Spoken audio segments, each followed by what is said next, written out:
Akan tetapi apesnya bagi Atalanta, trio center back Inter, Pavard, Acerbi, Bastoni tampil sempurna. Duet tertajam terbaik di Serie A, Lukman Retegui, dibuat seakan-akan pemain amatiran tidak berkutik di kotak penalti Inter. Jerewetan ceking kita, nyerewetin apa aja. Teman-teman, yang sedang kalian saksikan saat ini adalah Cerewetin Inter. Apa kabar teman-teman semua? Semoga dalam keadaan sehat. International break yang sungguh indah ya teman-teman.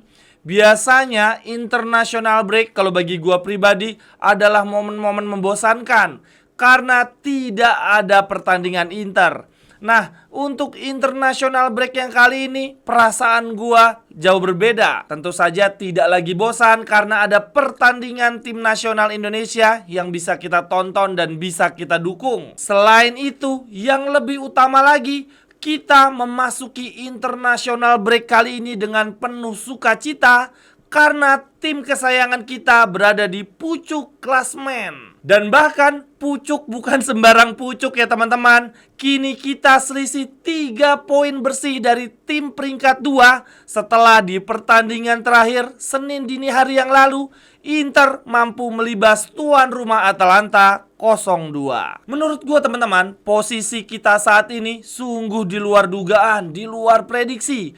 Tidak ada seorang pun yang menyangka Inter bisa mengkudeta Kapolista di bulan Februari-Maret. Dan bahkan per giornata ini kita mampu memperlebar selisih poin. Tadinya banyak yang mengira bahwa Inter akan sprint, akan lari kencang mengkudeta Kapolista di bulan Desember-Januari. Karena saat itu di periode Desember-Januari sudah tidak ada jadwal international break. Jadi para pemain tidak terbelah fokus dan energinya untuk tim nasional. Selain itu di bulan tersebut juga tidak ada jadwal untuk Liga Champion. Jadi para pemain Inter bisa sepenuhnya fokus untuk Liga. Sementara untuk sang rival di bulan Desember Januari juga mendapatkan jadwal yang lagi ganas-ganasnya.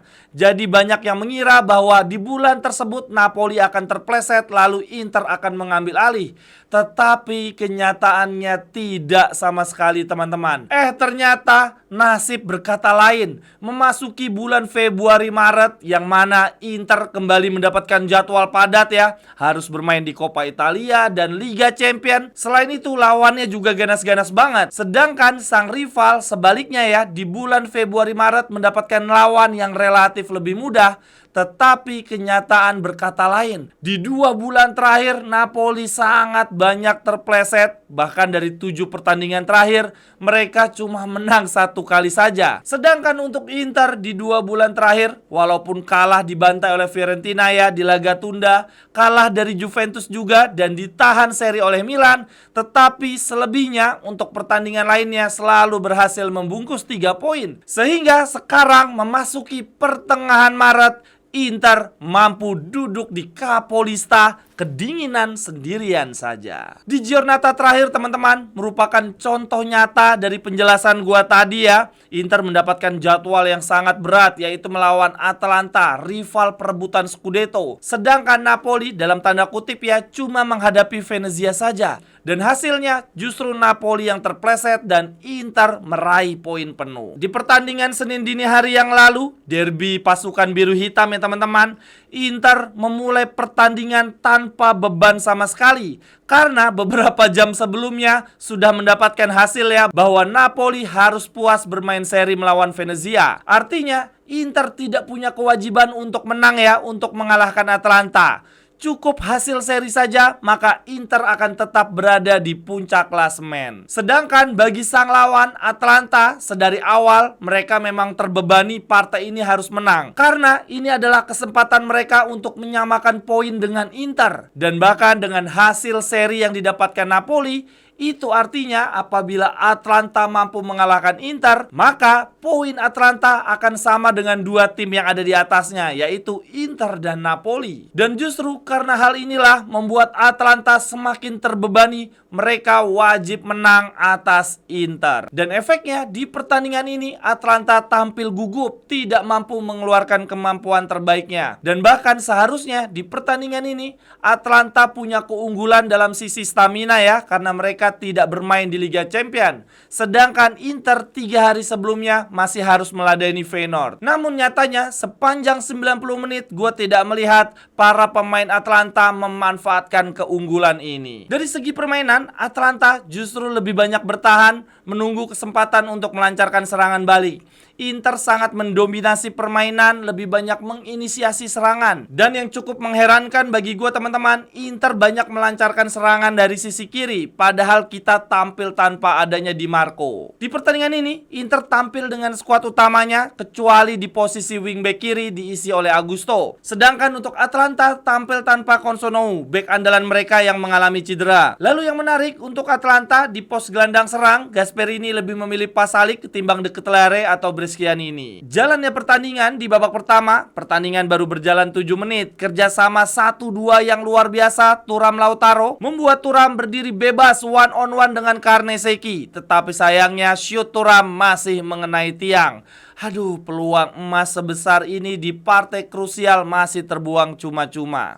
Lalu 10 menit kemudian Atlanta membalas. Umpan lambung cantik dari Derun ke kotak penalti disundul tajam saja oleh Pasalic. Namun untungnya masih bisa ditepis dengan akrobatik oleh Yann Sommer. Setelah dua peluang tersebut teman-teman, kedua tim saling berusaha mencetak gol ya. Inter memang lebih mendominasi, lebih banyak menginisiasi serangan. Akan tetapi sampai dengan babak pertama berakhir tidak ada peluang berbahaya sama sekali. Peluang berbahaya cuma 2 peluang emas tadi. Ini kita lihat kalau dari sisi statistik di babak pertama teman-teman, total shot Atlanta 8, Inter 6. Ya berimbang lah ya. Kemudian shot on targetnya cuma 1 masing-masing. Umpan kuncinya Atlanta 7, Inter 4. Nah ini dari sisi expected goal Atlanta cuma 0,41 dan Inter cuma 0,67. Kedua tim peluang emasnya bahkan tidak mendekati 1 gol. Artinya peluang yang diciptakan oleh Atlanta dan Inter sepanjang babak pertama tidak ada yang membahayakan. Kemudian memasuki babak kedua, sejujurnya gua selalu mengharapkan Inter bisa mencetak gol cepat di 15 menit awal babak kedua. Dan kejadian teman-teman berawal dari corner yang dieksekusi oleh Hakan Calhanoglu. Ini cornernya teman-teman sempat tertunda 5 sampai dengan 6 menit karena ada penonton yang butuh penanganan medis. Dan sepertinya membuat para pemain Atlanta kehilangan konsentrasi sehingga Agus Rambut saat corner tersebut bisa-bisanya nyundul bola tanpa penjagaan tepat di depan Karnesecki. 0-1 untuk Inter. Dengan adanya gol tersebut, Inter semakin di atas angin, semakin enteng mainnya. Anak asuhan Inzaghi sama sekali tidak ngoyo lagi untuk menekan. Mereka membiarkan para pemain Atlanta menguasai jalannya pertandingan, sementara Inter fokus mempertahankan kedudukan. Di menit 60, Atlanta mendapatkan peluang emas. Ederson shoot dari luar kotak penalti, memanfaatkan bola pantulan dari Retegui, tetapi bola masih melebar.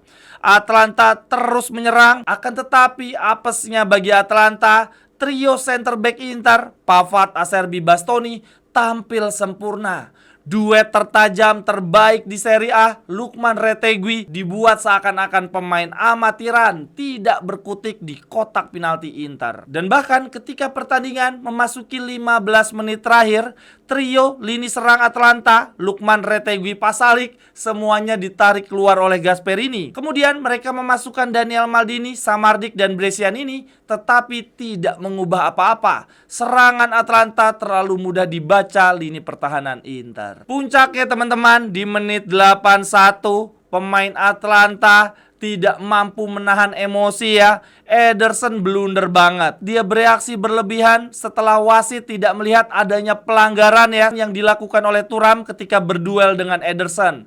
Itu Ederson protes, kemudian dikasih kartu kuning. Nah, ketika dikasih kartu kuning, Ederson ngejek ya dengan memberikan aplaus, tepuk tangan. Itu adalah hal yang tidak diperbolehkan di sepak bola, tidak respect terhadap wasit. Lalu keluarlah kartu kuning kedua. Ederson harus keluar lapangan. Inter benar-benar memanfaatkan keunggulan jumlah pemain ya untuk membungkus pertandingan. Lautaro mencetak gol, shoot keras dari dalam kotak penalti, memanfaatkan umpan slow dari Barella. Itu umpan yang kayaknya effortless banget ya, cuman cuit gitu doang, dan Lautaro menghajarnya sekencang mungkin. Dan bahkan sebetulnya Inter punya peluang untuk memperbesar keunggulan andai saja Fratesi lebih dingin ya, sudah one on one dengan Karnesecki. Berawal dari serangan yang dibangun Bastoni, gila center back kiri bisa-bisanya ada di posisi itu teman-teman. Dia memberikan bola ke Lautaro ya, ke sebelah kiri. Kemudian Lautaro umpan tarik kepada Fratesi. Tendangan dari Fratesi masih mengenai kaki Karnesecki. Sebelum pertandingan berakhir, ada 2 kartu merah tambahan yang mewarnai pertandingan ini. Yang pertama untuk Gasperini, dia protes ya di golnya Lautaro. Dia menganggap bahwa sebetulnya ada pelanggaran Thuram. Protes berlebihan dari Gasperini berujung kartu merah. Lalu dari sisi Inter ada kartu merah juga untuk Bastoni. Dengan kemenangan ini teman-teman, Inter Capolista unggul 3 poin bersih dari Napoli. Keunggulan yang sangat amat berarti di fase akhir musim ini. Nah, untuk giornata berikutnya, giornata 30 setelah international break teman-teman, gantian nih Inter yang mendapatkan lawan relatif mudah, Napoli yang sulit. Inter akan menjamu Udinese, lalu kemudian Napoli akan menjamu Milan. Kemudian yang berikutnya, catatan menarik untuk pertandingan ini. Tapi sebelumnya gue ingin mengajak teman-teman semua, yuk borong jaket ini teman-teman, Ceking Gita Collection. Link pembeliannya ada di kolom deskripsi ya, bisa dibeli di Tokopedia maupun di Shopee. Silahkan teman-teman. Catatan menarik yang pertama untuk pertandingan ini gue berikan kepada center back Acerbi dan Pavard teman-teman, yang tampil sungguh luar biasa. Untuk Acerbi, kakek-kakek yang satu ini memang mengerikan ya teman-teman. Ini kayaknya kakek-kakek jelmaan jin kura-kura ya. Kakeknya Sunggoku, semakin tua semakin tinggi ilmunya. Striker yang lagi hot-hotnya macam Retegui gak kelihatan sama sekali di pertandingan ini. Sedangkan untuk Pavard, ya walaupun sempat sekali dikolongin oleh Lukman, tetapi relatif sepanjang Lukman berada di lapangan, dia cuma bisa lari-lari doang di sisi lapangan,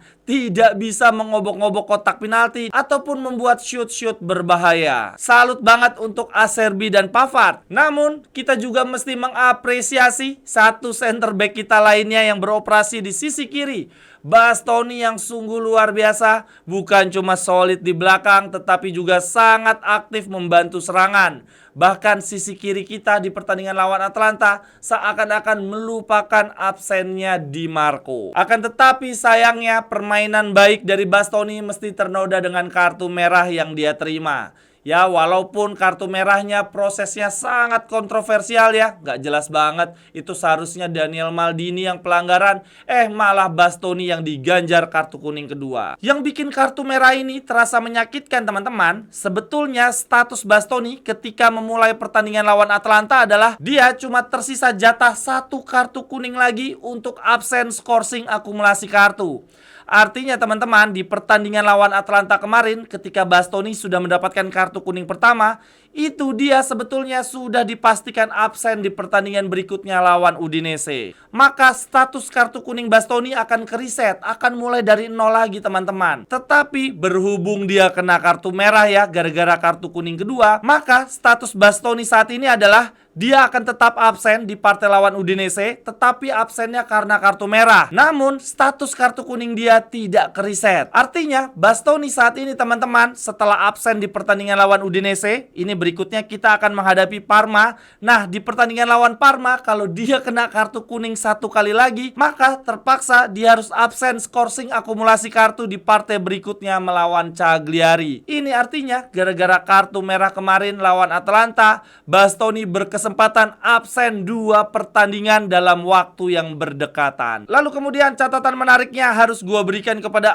Agus Rambut yang sungguh luar biasa. Dia adalah salah satu pemain pelapis kita yang selalu konsisten, selalu tampil bagus ketika diberikan kesempatan bermain. Waktu lini belakang kita kena badai cedera ya, Acerbi Pavard absen, itu Carlos Augusto dipasang oleh Inzaghi, banyak bermain di center back kiri dan tampil solid. Nah sekarang ketika Di Marco cedera 1 bulan lebih, Augusto juga perform dengan luar biasa. Sekian dulu untuk cerewetin Inter hari ini teman-teman. Jangan lupa diborong Ceking Gita Collection. Gua membuat beberapa koleksi baru, silahkan langsung dicek saja di Tokopedia dan di Shopee. Terima kasih untuk teman-teman yang sudah menyaksikan. Sampai ketemu di cerewetan-cerewetan berikutnya. Bye-bye, thank you.